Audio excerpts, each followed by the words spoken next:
මේ ස්වර්ණමාලී මහා සෑරජානන් වහන්සේ පිහිටි භූමියට ලෞතුරා සම්මා සම්බුදුරජාණන් වහන්සේ අපේ ගෞතම සම්මා සම්බුදුරජාණන් වහන්සේ 500ක් මහරහතන් වහන්සේලා සමග වැඩම කොට සමාපatti සුවයෙන් වැඩ හිටපු ශ්‍රී සම්බුදු සිරිපා පහසින් පාරිසුද්ධත්වයට පත් වුණ බිමක්.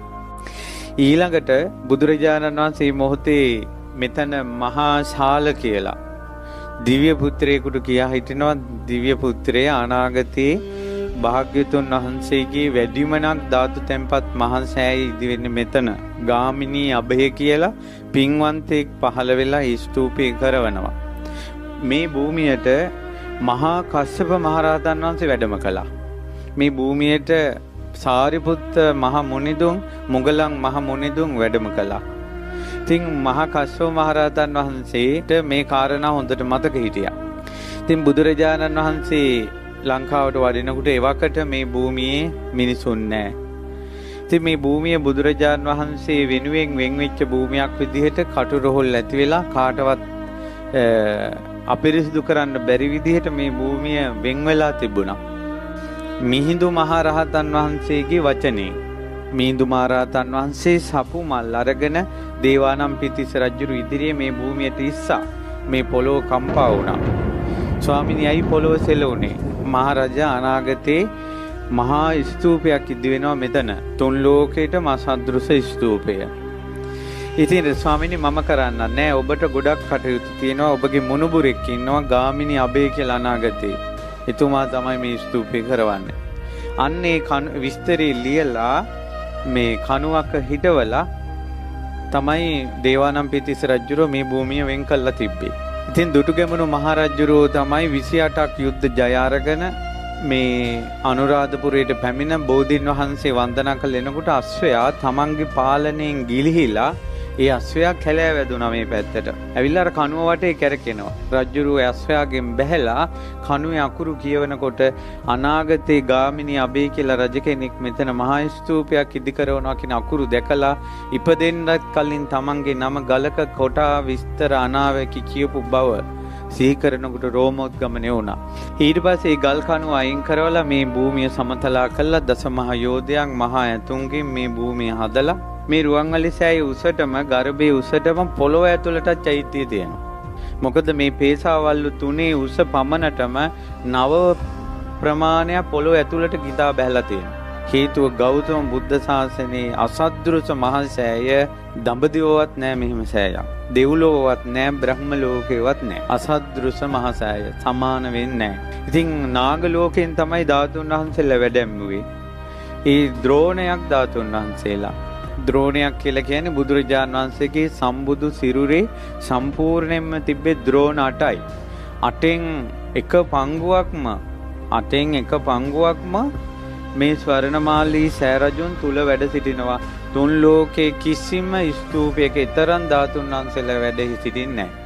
ඒ නිසා මේ උතුම් ස්වර්ණමාලී මහා සෑරජුන් ඊතරම් ආනුභාවයි. ඒ වගේ භූමියක තමයි අද ඔබ මේ පින්කම් කරන්නේ. එදා ලංකාවේ වී වේලා ගන්නවත් ඉරව්ව වැටුන්නේ නැහැ කියනවා. අහසේ කසාවතක් ඇතුරුවා වගේ කියනවා රුවන්වැලි සෑයට සංඝයා වැඩපු දවස. 96 කෝටියක් පිරිත් කියද්දින් තමයි ධාතු තැන්පත් උනේ. මේ රම්මැලි මහා සෑය මුදුනේ බුදුරජාණන් වහන්සේගේ සම්බුදු සිරුර මැවිලා බුදුරැස් විහිදුවා මිනිසුන්ට ප්‍රසාදය ඇති කළා. ඒ වෙලාවේ එතන වැඩ හිටපු උතුම් රහතන් වහන්සේ නමක් ඒ ශ්‍රද්ධාවෙන් ඉන්න මිනිසුන්ට ධර්මයේ දේශනා කළා. 30000ක් පිරිස මඟඵල ලැබුවා. 40000ක් ගිහි පිරිස යහපතටපත් වුණා. ඒ වගේ මේ භූමිය මාර්ගඵලලාභීන් බිහිවෙච්ච තැන. මේ රුවන්වැලි මහා සෑය මළුවේ රහතන් වහන්සේ නමක් හිටපු නැති තැනක් නැහැ. ඊළඟට ඒ දුටුගැමුණු රජුරෝ මහරහතන් වහන්සේලාගේ අනුග්‍රහයෙන් මේ සෑය 3 වතාවක් පැදකුණු කරලා ওই පේසා මල්ලු වට්ටමින් උඩට නැගලා ධාතු ගර්භයට බැස්සා. දොරකින් නෙවෙයි ඇතුල් වෙන්න තියෙන්නේ, උඩින් බහින්න තියෙන්නේ මේ සෑරජානන් වහන්සේගේ ධාතු ගර්භයට. එහෙම උඩින් බැහැලා ඇතුලේ තියෙනවා ගොඩාක් රන් රිදී මුතු මැණික් පාසාන වලින් බුදුරජාණන් වහන්සේගේ මුළු බුද්ධ ශාසනයම අඹලා තියෙනවා ඇතුලේ. බාතිය කියන රජුරෝ මේ සෑය ඇතුළට ගිහිල්ලා තියෙනවා ඉර්ධියෙන්. දෙවියන්ගේ උපකාරයෙන්. ඒ ගිහිල්ලා ඇවිල්ලා කියලා තියෙනවා මේ රුවන්වැලි සෑ මළුව වගේ මළු 4ක් ඕන කියනවා ඇතුලේ තියෙන පිළිම ටික එළියට ගත්තොත්. අසූරියන් ධාතු ගර්භයේ ඇතුළත බුද්ධ 이르දියෙන් බුදුරජාණන් වහන්සේගේ අදිෂ්ඨානයෙන් රහතන් වහන්සේලාගේ අදිෂ්ඨානයෙන් දෙවියන්ගේ දිව්‍ය 이르දියෙන් දුටුගැමුණු රජුරුවන්ගේ පුණ්‍ය 이르දියෙන් මේ මළුව වගේ 4 ගුණයක තියන්න ඕන පිළිම රියන් 80 ගර්භය තුල තියෙන. අන්න අසද්දෘසයි. එවැනි වූ සුවිසල් නිර්මාණයක් සහිත ධාතු ගර්භයක් තුන් ලෝකේ කොහෙවත් නැහැ. ඒකයි රුවන්වැලි මහසෑය අසද්දෘසයි කියන්නේ. ඊළඟට රුවන්වැලි මහසෑයේ තව අසද්දෘස බවක් තියෙනවා. ඒ තමයි රුවන්වැලි සෑයේ මැද මැණික් වලින් බෝධීන් වහන්සේ මේ නිර්මාණය කරලා ඒ බෝධීන් වහන්සේගේ වටේ රත්තරණින් කරපු බුදු පිළිම 16ක් තියෙනවා.